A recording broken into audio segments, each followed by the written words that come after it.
Hey guys, we're about to start our panel, How to Be a Practice CEO That Crushes Goals and Crushes Competition.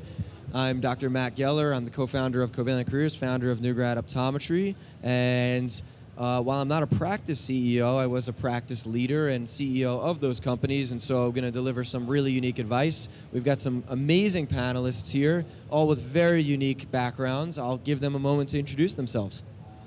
Hi, I'm Selina McGee, and I am the CEO of 3 different practices in Oklahoma, and they're multidisciplinary practices. One is a cataract practice, one is a boutique practice, and then the third one is another surgery center. So I've been doing that the last 15 years. Woo. Hi, my name is Sean Carranco. I'm my own consulting firm. What helps out with independent eye doctor practices, bridging the gaps between the clinical as well as on the optical side. I come at it with a little bit of different lens than everybody else. I think that I want to bring and better monetize practices out there. I'm Dr. Patricia Fulmer. I'm in Huntsville, Alabama. I was formerly the center director of a medical referral center, tertiary center, where we did cataracts, oculoplastics, strabismus, and just about any other medical condition that our network needed treated. My name is Will Tantum, and I'm an optometrist in Maryville, Tennessee, and I'm the CEO of Blount County Eye Center. We have 4 optometrists there, multi-specialty, low vision, vision therapy. That's what I do. The great Vince Lombardi once said, leading by example is not a great way to lead, it's the only way to lead. What does leadership mean to you guys in the practice? Will, let's start with you. Anything on leadership, because I think that's the #1 kind of CEO role, is to really lead. Leadership in my practice is extremely hard, but it's something that you have to wake up every day and realize that you have to do it. You have to check everything at the door when you walk in the morning, and you have to be ready to put on a show from open to close every single day. I think that's kind of what being a practice leader is just being prepared every day. You can't have an off day. What do you guys think? Yeah, I'd agree. Not only being able to leave everything at the door and make it your primary focus every single day, but remembering that you're not an island, that your staff is just as much a part of the team as you are, and that they can make or break you, absolutely. So you may be their leader, but you are not above them in any way. For me, I look at it as being a mentor. Having those technicians, the opticians you have to run, it's hard to understand and have those different dynamics in your practice. And if you aren't that leader, then who are they going to look toward? And they're going to find somebody to be the leader. So for me in my practice, and no pun intended, but a leader's job is to have a vision and to create that vision so that your team knows where they're going. Do they know success when they get there? And having that instrumental piece of the road and the path of why we're doing what we're doing every day. So Will is exactly right. You have to get out of bed and know and have that vision and look at your culture and really guard that culture. Because when you're in an exam room, you're still the CEO, but you don't know what's happening at the front desk. You don't know what's happening with your technicians. So having that leadership and your team knowing all of that is paramount. So, we all have lots of experience, or at least, somewhat experience. We're all young up here and really getting started and learning this as we go. But, a lot of our audience is young optometrists and students. And, I think it's important for them to understand that they're leaders too, and they should start practicing leadership qualities early in their career, even as a student, so that when they get out, they can kind of hit the ground running. Any tips for them? How do you become a leader when there's kind of no one to lead? I'll answer first, and I think it really comes down to doing what you are doing very well, very professionally, with a great attention to detail. Even if you're the one sweeping the floors, you got to sweep with authority. You got to sweep better than anyone else. And relating that to what it means for an optometry student, if you're about to show up to do practice exams on each other, it's showing up on time, prepared, ready to go. It's helping people when they're in need and practicing those qualities. How can I be a leader in this moment? And maybe asking yourself a decision of, before you're about to do anything, am I acting in a leadership type of way, or am I not? And how can I help to lead others in this moment, no matter how small or how big? Because I think those will cascade into what it's really going to take one day, leading a staff, leading revenue, those types of things. What do you guys think? How can you start as a leader even when, you're really getting started small? I think it's just your willingness to do anything. Just because you're the leader doesn't mean you can't, like you stated, Will, sweep the floors or answer the phones. You have to be a person that people look at you as they're going to do anything, be in that trenches with you, so I'm going to do whatever it takes to be in the trenches with them. Yeah, I think as a student, particularly, there's a lot of different avenues that they can get involved in to kind of get used to being a leader. Maybe you enjoy volunteer, and Vosh is more of your route. Maybe you enjoy more of the kind of logistics and political and everything side of optometry, so maybe AOA is where you want to look, and AOSA. There are so many different ways, and there's also a lot of things that you can start yourself. So if you go to a meeting and you meet a student and they're doing something at their school and you think, hey, that'd be really cool at ours, start it. I started a student chapter of the academy at UAB when I was there, and it's growing every day now, which is awesome to see. But it was because I enjoyed that, and we didn't have it, so I was like, hey, I want to do this. Let's do it. And it's just about, finding what you like and becoming a leader in that area. I think it's important to take on leadership roles at school, but I think some of the most valuable leadership roles you can take are things outside of school while you're in optometry school. I know for me, my wife and I led a small group at our church all throughout school, and that was actually one of the most challenging things that I've ever done. But I think it prepares you to deal with the people that you're going to be leading at some point that will be, potentially your employees and your coworkers. So getting outside of school and being a leader in those environments, I think, is really beneficial.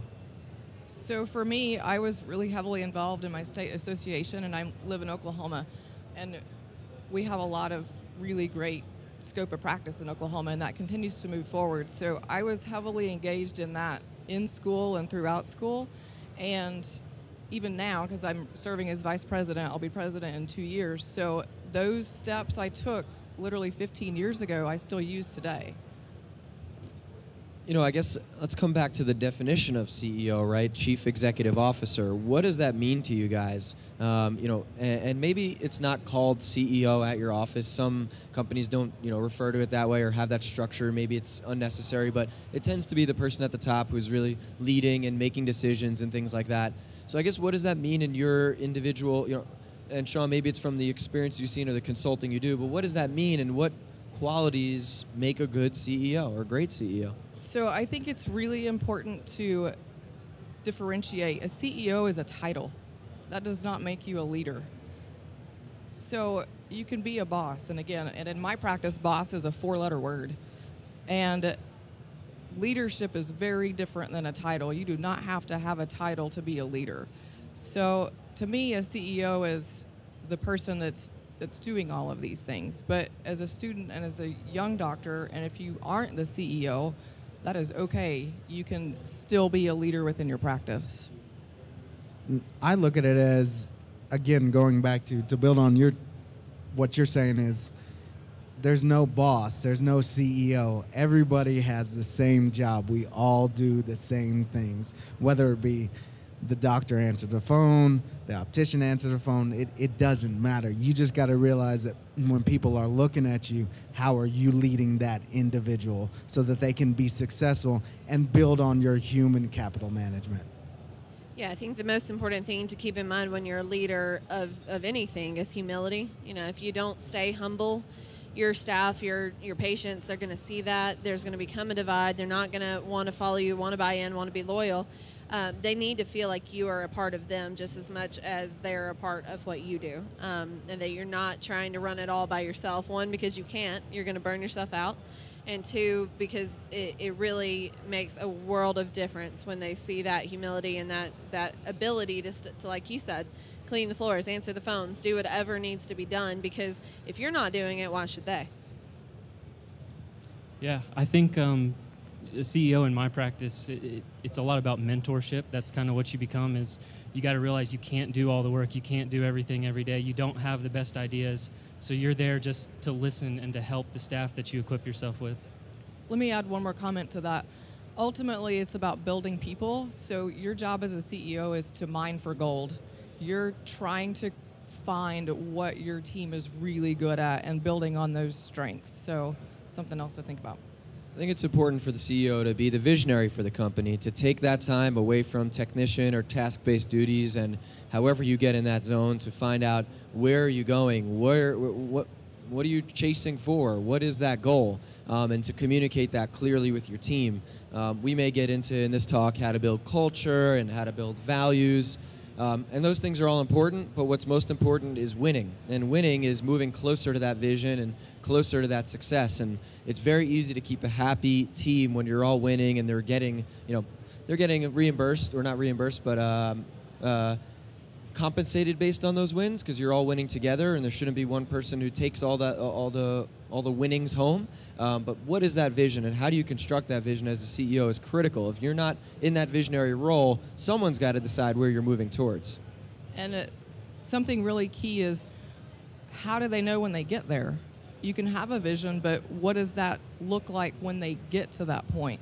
And clarity is key, and I live and kind of die by this. To be kind is to be clear, and to be clear is to be kind. And clarity is something that you have to have. Switching gears a little bit, this is more for Will and Selina.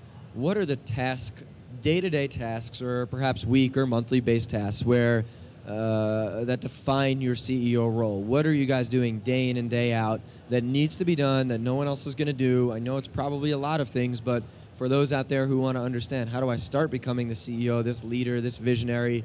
What do those things look like? What comprises your day? So for me, the number one thing is my people. So I'm doing check-ins, what's going on, and I'm not asking on what's going on with the practice. I want to know what's going on with them. How are they? What can I do to help you today? How can I serve you better?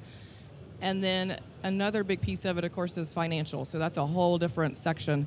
But I'm looking at numbers, I'm looking at where we are, I'm looking at where we're going. So those are my 2 check-ins that I do every single day. Definitely all of those things, and then I kind of feel like I have to be a professional hustler. That's what I do every day. So I do a lot of the things that there is no direct monetary compensation for, I guess. So on a daily basis, I'm going out to businesses in the community and just shaking hands and saying, hey, I'm an eye doctor here. I know I look like I'm 25, but I'm legit. You should come see me. I try to get safety contracts from manufacturers in the area. I go to nursing homes and clean glasses for people. Like, I do those things that just to get my face out there, my practice name every single day. And to add one more thing to that, I do a lot of marketing and digital marketing and that piece. So because I want that to be very unified, and I'm the face for that. So that's another key part of my everyday, what I'm checking in with.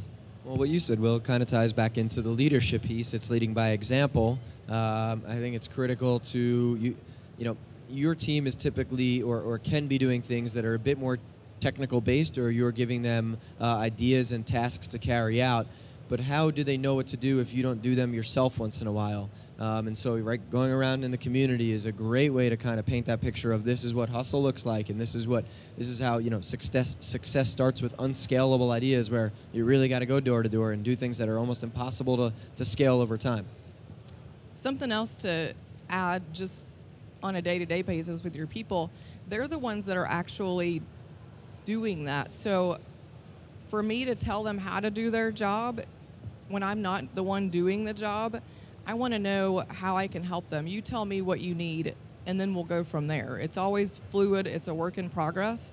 And I want them to bring those ideas to the table, and it's a safe place to do that. We don't fail in our office. We learn. I think the fluidity in this marketplace is just so dynamic. I tell people this every day.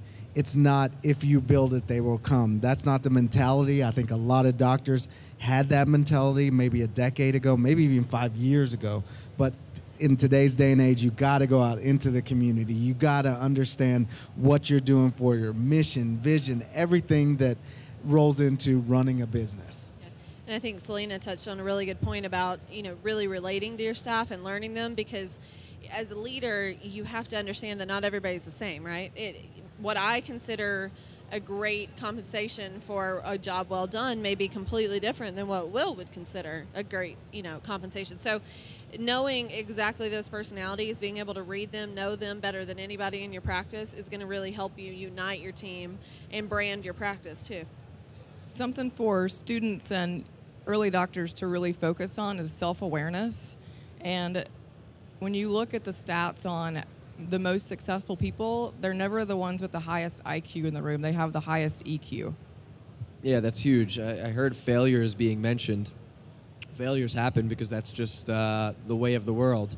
How do you guys react to failures? How do you make sure that failures are kind of swiftly handled and turned and reframed into something positive? So I follow a podcast. His name's Jocko Willink. He's a retired Navy SEAL. And I learned this from him. If you fail at something, good. Now that problem has happened, you can address it. You fail at something else, good. Now I know how to handle that situation better next time. I do it as in, there's this forecasting tournament through the government. It's called Good Judgment, and what they do is they ask you questions that you have to predict, and if you don't predict them, then why were you wrong? And you recalibrate every time you're doing it, and it just gets you better and better and refocuses on the best situation and control. Yeah, I use it as an opportunity to kind of dissect what the end goal was. You know, was there a problem in maybe the vision that we had to start with, or was it the way that we tried to get there? And if it was the vision, maybe we tweaked that a little bit. If it was the process, we tweaked that. But like you said, really dissecting exactly what happened and using it as a learning opportunity. You know, you hear that every day, but it's really true because failures are going to happen. They're inevitable. If they don't, then you're probably not trying hard enough. I think it's important for your team to understand that failure is okay. I've had lots of team members that are new and they fail at something and they're scared to death, and it's okay. And they're like, wow, I did this and it's okay? Absolutely. Anything to add, Will? I love failing because failing reminds me that I tried at something that was probably difficult. So learn a lot from it, move on quickly, but it lets me know that I'm not being complacent and just satisfied with what's going on. I think it's important with the staff too that, like you said, that you really reinforce that it's a safe place to admit your failures. But on the flip side of that failure is not what we expect. So that you're striving to do it correctly, but you're still human. Yeah, I forget which, if it was Facebook, I think it was move fast and break things, you know, fail fast and fail often. But how, you know, I'm right in that camp with you. The more I fail, the better sometimes. I love it. I eat it right up. It's something that slows a lot of people down, and I think it for the right mentality, it can create momentum. But you can't get demoralized from things like that because it's going to happen. How do you guys motivate staff? What kind of meeting structure do you have? Do you do one-on-ones, quarterlies, and what do those look like? So in my office, we do one-on-ones, and it goes to back what Patricia was saying earlier, that everybody's currency is different. So what motivates one team member won't motivate somebody else. So I do one-on-ones once a month, and we have something called a vision statement. And what does success look like for them? What tools do they need to do their job better? How can I help? And we go through that on a monthly process, and we focus on what their goals are this week, next month.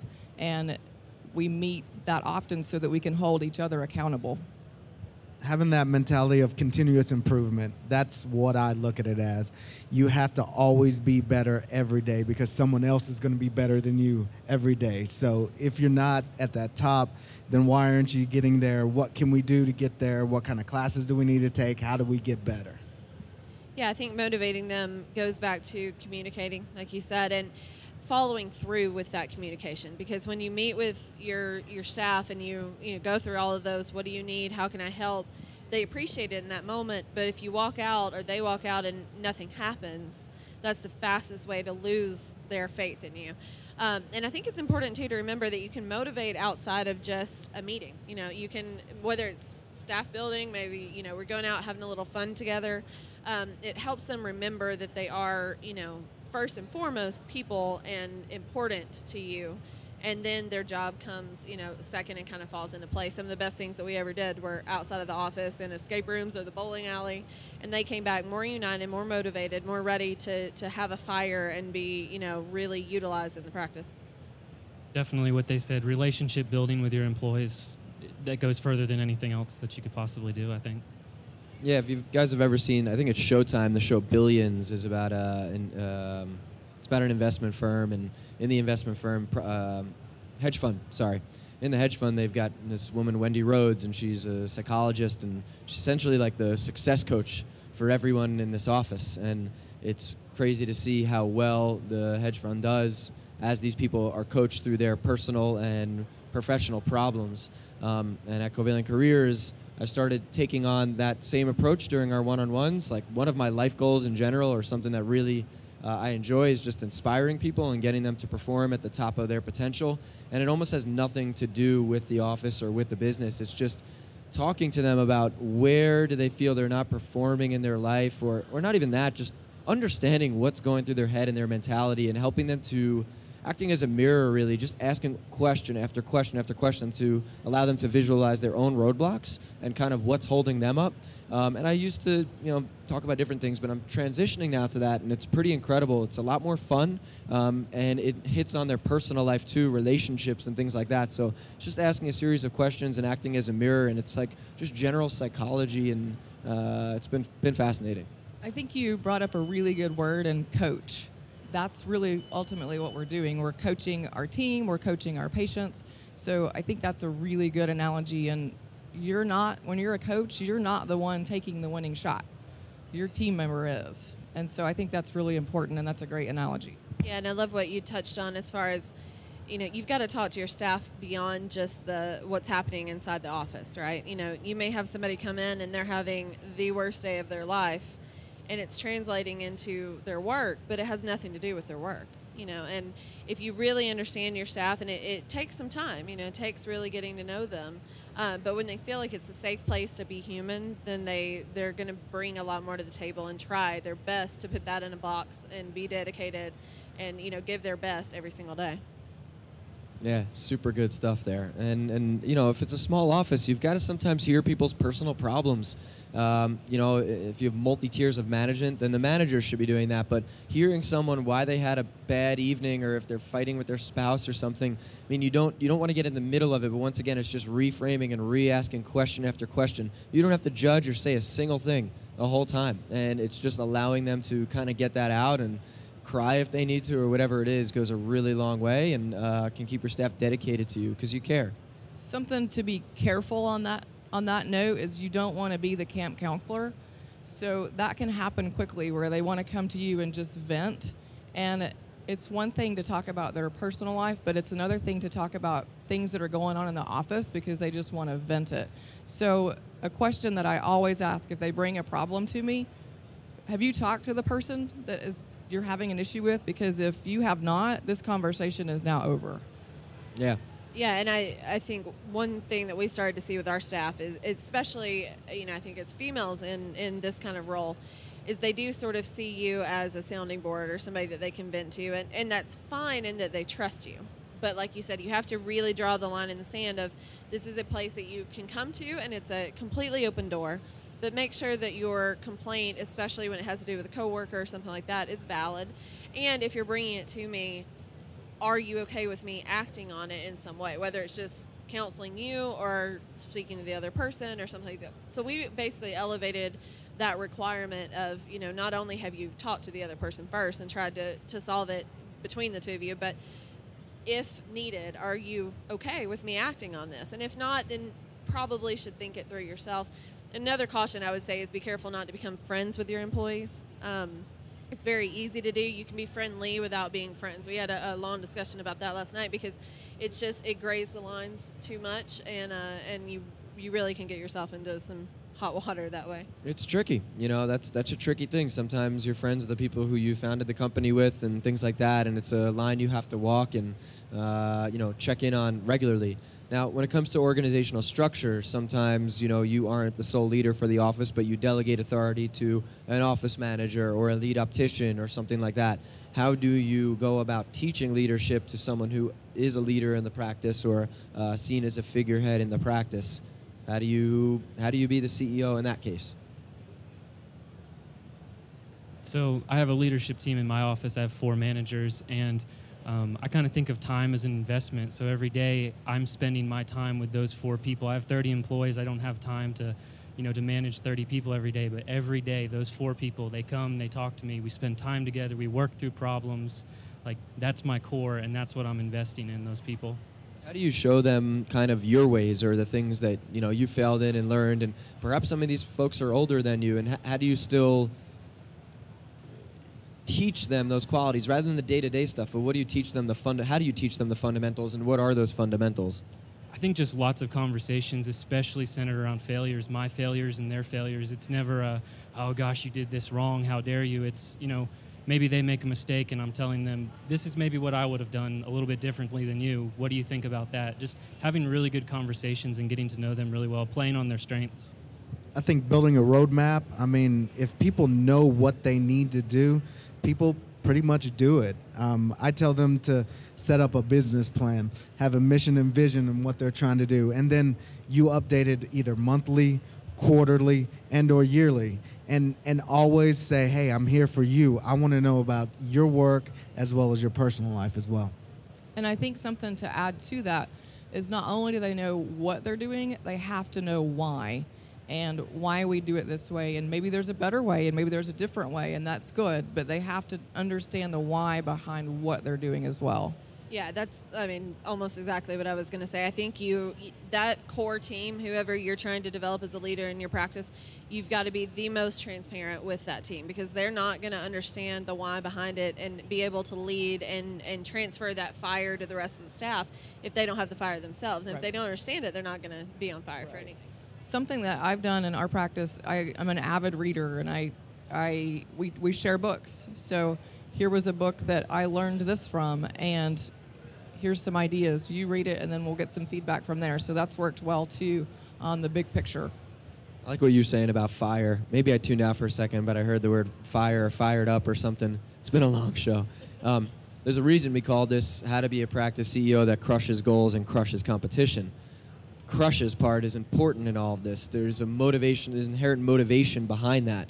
And it's not like, hey guys, let's set goals and reach them. Hey, there's competition, let's do good. No, you've got to be fired up. It's like think about sports. I'm not that into sports, but sports teams typically have a deep, drive, a deep motivation to win. And that's okay. Business in a way is a game. I was, like I said, not into sports, but crushed the business game. And that's where I excel. And I think having that and being excited with your team is something they may not have that much excitement in their life, but this gets them excited. So, the verbiage you use to motivate those other people, it's got to be fun, and you've got to commit to it. Yeah, we did a talk yesterday with Dr. John Rampakis, and he was kind of touching on something that I really loved hearing. He said people would call him up and say, how's my practice doing? I want you to look at it. And he said, well, I don't know. What was your goal? And it's something interesting because we hear these numbers, we hear these benchmarks, but why settle for 30% profit if your practice can be doing 50%? If you're not always thinking ahead and trying to grow and trying to do better no matter what, avoid complacency at all costs, then you're not going to stay fired up yourself, and you're definitely not going to keep your staff fired up. What I try to do is every year in January, I set up a business plan. What I want to accomplish personally, what I want to accomplish professionally. And then every month I readdress those plans. So that's what you need to do with your staff, and that's what you need to do with yourself so that you can be successful and always improving every day. Dr. Tantum, you wrote an article for ODs on Facebook called Wake Up, Kick Ass, Repeat. Tell me about that, and why did you choose those words, and what did that mean, from an overall perspective of how important it was to kick ass? Sure. That's actually a metal sign that I had made, and it's in my office, and I look at it every single day. But it's just a reminder that, you kind of have to practice with a chip on your shoulder a little bit. For me, it's my age. I'm really young and in the position that I'm in, and every day I like to go in and think about everyone who doubts everything that I can do. And that day, that's my motivation. Like, I'm going to prove you wrong today. I don't know how I'm going to do it, but I'm going to do it. So yeah. I love just having a little chip on my shoulder. Go ahead. Well, I was just going to say, for me, I'm very competitive, for those of you that know me. But they see that. I mean, and you're right, that the word fire that's just exactly how it is. I mean, and I live and breathe this. I mean, I own 3 practices. I still see patients 40 hours a week. So I'm doing a lot of this stuff at 5 a.m. I get up at 5 a.m. and I've done a lot of stuff before. That's the second high five you get. Before I even start clinic, and I'm doing it at night. But it's because it lives in here, and that comes through when you talk to your team. You have to be motivated, and whatever that looks like for you and however you get to that point, make it happen. Yeah, I think you have to find something you're passionate about. You can't. Fire's not something you just wake up and say, I'm going to have fire today.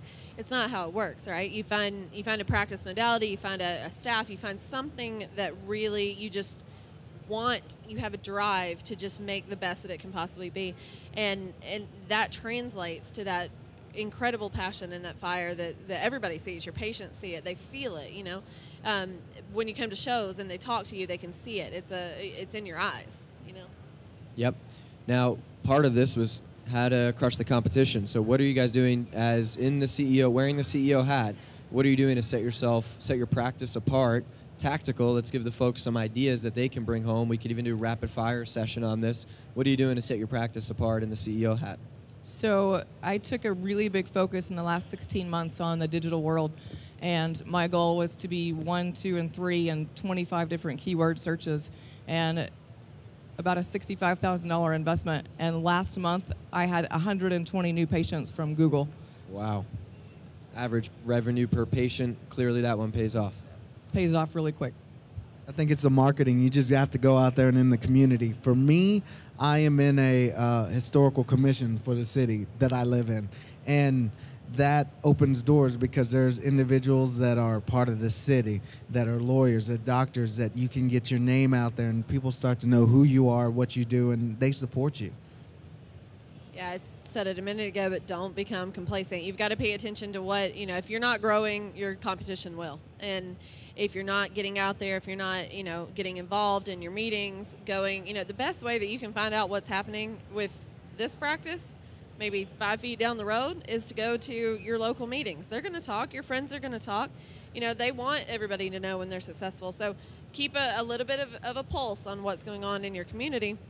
And also, you know, find a new way. Like you said, you had a goal. That's what you've worked on for the last 16 months. Find a new, unique way to grow your practice and to make sure that you're not just staying stagnant where you're at. Something that I've added in the last year, look at your specialty clinics. So I've added specialty contact lenses and also aesthetics. So in Oklahoma, we can do Botox injections, we can do fillers, and it took me about 10 months to convince all the parties involved in the state and with the industry-wide people to let me do that. And that was a big piece, and it's scary, but it's going to be awesome. That's great.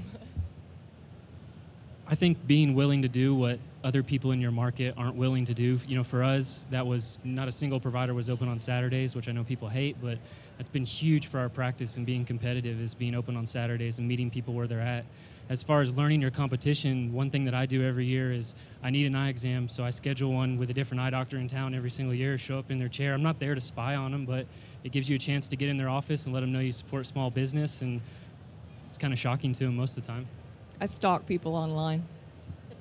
So do I. I think we all do. We're watching you. Let's keep going on this topic because I think people want to take something home from this. I always hit on this, and maybe it's because it's an area I'm good at, but marketing and advertising avenues, I think, are the average practice we surveyed is underspending on marketing and advertising. And, you know, unless you've got patients and the word of mouth and you're booked 4 weeks out every week of the year or every month of the year, you know, which is rare, you got to be doing something. And so I would say potentially that means delegating. You know, maybe someone in your practice is better at that. Perhaps they come from the millennial generation and they get social media better. So how do you have a one-on-one with them and say, what are your ideas around this? If you bring X, we can compensate you Y as a bonus. How do you motivate them to learn something new themselves? When I was practicing in private practice, every new frame that we came in, we would just film a short video on it and say, here's what's up with the new frame. And, you know, or, you know, blogging, we would write very long, at-length, long tail keyword articles, meaning like very specific niche things that people were searching for, and put it on the blog. And sure enough, that brought in a nice amount of patients. What other tactics? So don't do something that you're not trained for. Outsource it. You know, I hear a lot of doctors that, well, I'll just maintain my own website. No. You are worth $400 an hour to see a patient. That is not where your time is better spent. I think Ariana Huffington, I was listening to her book or podcast or something, and it's okay to let go of things that you're just never going to be good at. For her, it was like skiing, and if it was a breath of fresh air, she found it was like, I'm never going to ski, forget it. And it was like weight off her shoulders. And in a business mentality, the kind of same thing exists. And so, with us, I'm giving lots of things to Danny and Brett, who COO and head of candidates success, who can take on an enormous amount of stuff that I'm just not good at and would take me double the time. So let's hit on that, actually. Go ahead. I think the biggest thing is providers forget that this is a small business that they're running. Again, this is a small business that you're running. You learn eye health, but you're running a small business. And half of the small business is retail. Yeah, exactly. You're getting 60 to 70% of that business from your retail, and they just forget that. And I don't understand that, why they do it, but there's so much that you can learn from different industries, from retail, from wholesale, that can better monetize your bottom line. Yeah, I completely agree. And I think, they were kind of discussing earlier, don't try to take on something that you don't know. And if you want to do it yourself, that's fine, but get out there and learn how to do it first so that you don't, let's say, launch your practice Facebook page and then don't touch it for the next 6 months. I think it's better to not have a Facebook page than have one that's 2 years old and hasn't been updated and has completely, incorrect information on it now. So if you're not going to outsource, prepare yourself before you, dive in. And if you're going to outsource, do it. Let somebody else handle it. It's worth the money if it's going to get you patients in the door and not add another, layer to what you're doing. Yeah, specifically just speaking on social media, because I help manage social media for new grad optometry.